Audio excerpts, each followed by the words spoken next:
François Valéry, l'homme qui a jadis conquis la France entière avec ses mélodies passionnées et ses chansons d'amour romantiques, a aujourd'hui 71 ans, l'âme emplie de pensées et d'inquiétudes. Sa vie a été un long voyage, jalonné de gloire mais aussi de solitude, des vides que les projecteurs ne peuvent combler. Un âge où beaucoup choisissent le repos, Valéry consacre le plus clair de son temps à se tourner vers le passé, à se souvenir, à réfléchir et à reconnaître ce qu'il a gardé dans son cœur pendant tant d'années. Né le 4 août 1954 à Oran, en Algérie, François Valéry, de son vrai nom Jean-Louis Mougeot, a grandi dans une famille d'artistes.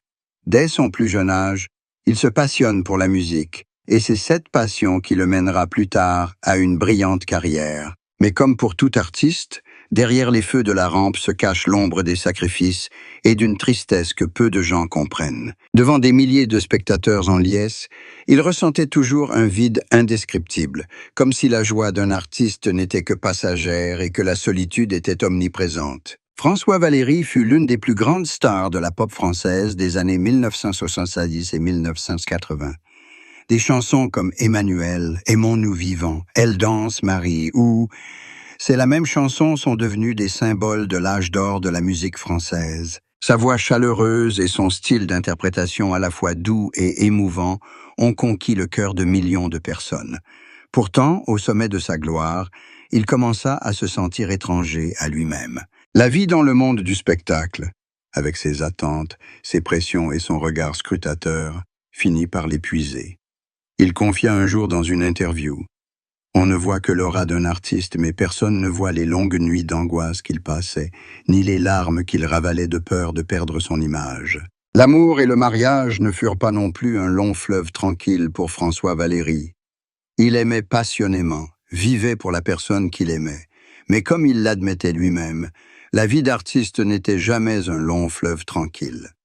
Les tournées incessantes et les absences répétées ont inévitablement engendré des tensions dans son mariage. Malgré leurs efforts pour sauver leur couple, lui et sa femme avaient parfois l'impression de vivre dans deux mondes parallèles, l'un dans la musique, l'autre dans la réalité. Il a confié un jour que sa plus grande tristesse n'était pas d'avoir perdu sa réputation, mais d'avoir perdu la sérénité de leur amour. Pourtant, il garde une profonde affection pour sa compagne, présente à ses côtés depuis tant d'années, celle qui le comprend et l'accepte même dans ses faiblesses, son entêtement ou ses échecs. La famille de François Valéry a joué un rôle primordial dans sa vie. Sa femme et ses enfants étaient son soutien spirituel, un havre de paix après les épreuves. Ils étaient toujours là, silencieux et présents, le regardant avec fierté et inquiétude. Lorsqu'il traversa une période difficile sur le plan de la santé, ils furent à ses côtés, l'encourageant et l'aidant à surmonter l'épreuve.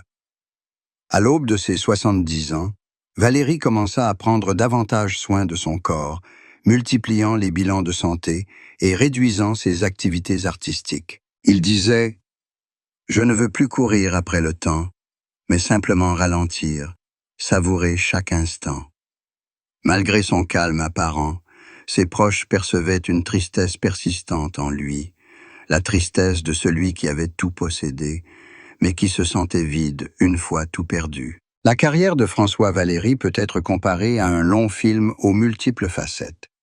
Il a collaboré avec de nombreux artistes de renom, composé des musiques de films, de théâtre et même pour de jeunes chanteurs. L'un de ses plus grands succès fut la chanson « Aimons-nous vivants », devenue immortelle, porteuse d'un message positif sur la vie. Pourtant, derrière ce succès éclatant se cachaient des années de lutte constante.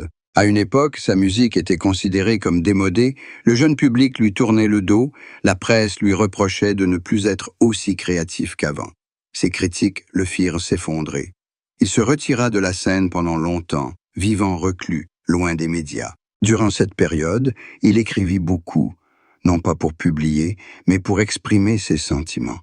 Il écrivit sur la solitude, la vieillesse, les amours passés et les êtres chers disparus. Ce qui rend François Valéry si particulier, ce n'est pas seulement sa musique, mais sa façon d'aborder la vie. Il n'ignore pas le passé, ni ne regrette ce qu'il a perdu. Il reconnaît que la jeunesse est un beau don, mais que c'est avec l'âge que l'on comprend le vrai sens du bonheur. Il n'a besoin ni des applaudissements du public, ni de la gloire, mais seulement de la paix intérieure. Il lui arrive encore de s'asseoir devant le vieux piano du salon, jouant les airs qui l'ont accompagné toute sa vie. Pour lui, chaque note est un souvenir, un fragment de son âme qu'il offre au monde. L'un des secrets que François Valéry a longtemps gardé enfoui fut la période où il dut se faire soigner pour de graves problèmes de santé. D'après ses proches, il y eut un moment où, épuisé par un surmenage et une pression psychologique intense, son corps fut mis à rude épreuve. Bien qu'il n'ait jamais révélé publiquement sa maladie, tous remarquèrent un changement radical dans son apparence et sa voix. Au lieu de s'efforcer d'être fort, Valéry choisit d'affronter la maladie avec douceur. Il disait que chaque épreuve nous apprend à aimer davantage la vie. Et ce sont ces années difficiles qui lui ont appris à lâcher prise, à ne plus s'accrocher à ce qui ne lui appartient plus. Ses amis proches confient que Valéry est une personne très émotive, mais qu'il parle rarement de sa souffrance. Il ne souhaite susciter la pitié de personne, ni être perçu comme un homme âgé et faible, mais aspire à rester un artiste, quel que soit son âge. Il a toujours cru au pouvoir guérisseur de la musique et, grâce à elle, il se relève après chaque chute. Bien qu'il ne se produise plus régulièrement, Valéry, à chacune de ses apparitions, touche encore le public par la sincérité de chaque chanson. Sa voix, bien que moins claire qu'auparavant, conserve une force particulière, celle de l'expérience, celle d'une douleur apaisée par le pardon. Interrogé sur son plus grand regret, François Valéry s'est contenté de sourire.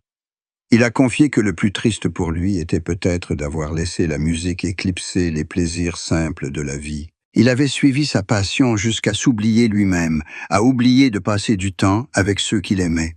Heureusement, il avait encore la possibilité de se racheter, de ralentir, d'aimer davantage. Il a appris à dire merci, à pardonner et à sourire même dans la solitude. Pour Valéry, c'était le vrai bonheur. Aujourd'hui, en repensant à son parcours de plus de 70 ans, François Valéry n'a plus peur. Il sait que la douleur et la perte font partie intégrante de la vie, et que c'est seulement en les acceptant que l'on peut véritablement grandir. Sa plus grande tristesse n'est plus un fardeau, mais une part de son âme, qui l'aide à mieux comprendre les gens et la musique. Il a déclaré que s'il pouvait adresser un message à la génération suivante, il dirait simplement « Aimez tant que vous le pouvez, vivez chaque instant, car rien n'est plus précieux que le temps et l'amour. » Au crépuscule de sa vie, François Valéry demeure le même artiste, doux, profond et sincère. Il ne chante plus pour le public, mais pour lui-même, pour les souvenirs, pour les années qui se sont écoulées. Et dans chacune de ces mélodies, on reconnaît encore un François Valéry sensible, un homme qui a tout traversé pour enfin trouver l'essentiel, la paix intérieure. La vie de François Valéry n'est pas qu'une suite de notes, mais une véritable symphonie d'émotions.